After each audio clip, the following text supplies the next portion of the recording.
just works. But you can do better than Apple TV 4K. It's finally here, the Apple TV 4K. Some would say Apple is late to the party.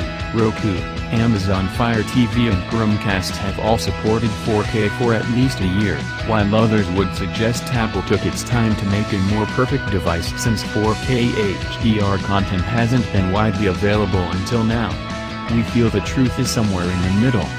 The Apple TV 4K is not perfect, but it does several key things better than its competition. Our Apple TV 4K review is designed to help you decide if this streaming set-top box is right for you. Apple wrote the rulebook for the out-of-box experience, and the Apple TV 4K packaging proves the company is still the master.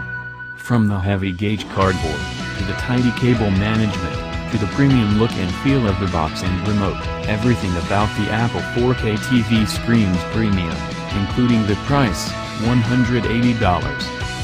For that sum you get a streaming device that feels like love and care and attention was put into its design. Most streamers are made of plastic, sure, but Apple's is visibly and tactily superior. The remote feels great too, it sits in your hand just right, and makes you want to swipe that touchpad up top.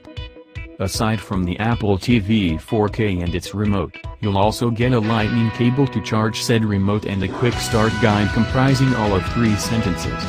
That's all you need, because setup couldn't get any simpler. In HDR modes, the picture quality on the Apple TV 4K is outstanding.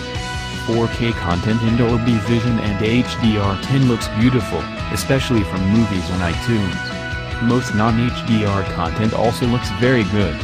But there are some caveats we must discuss here, and they are going to get a little technical. The primary issue is that the Apple TV, when connected to an HDR-capable television, is going to force that HDR TV into HDR mode all the time. As we learned from speaking with Chris Heineman, a colleague who currently writes for The Wirecutter and Reference Home Theater, this can present some problems when playing SDR, Standard Dynamic Range, aka most of the stuff you watch right now, content. Most streaming set-top boxes only send an HDR signal to a TV when they are playing HDR content. When this happens, the TV responds to the HDR trigger by engaging in HDR picture mode, then uses the metadata provided in the signal to display an HDR-optimized picture. If there is no HDR signal coming into a TV, it uses a different picture preset, one which the user can optimize for brightness and contrast that will look best when displaying SDR content. This is normal.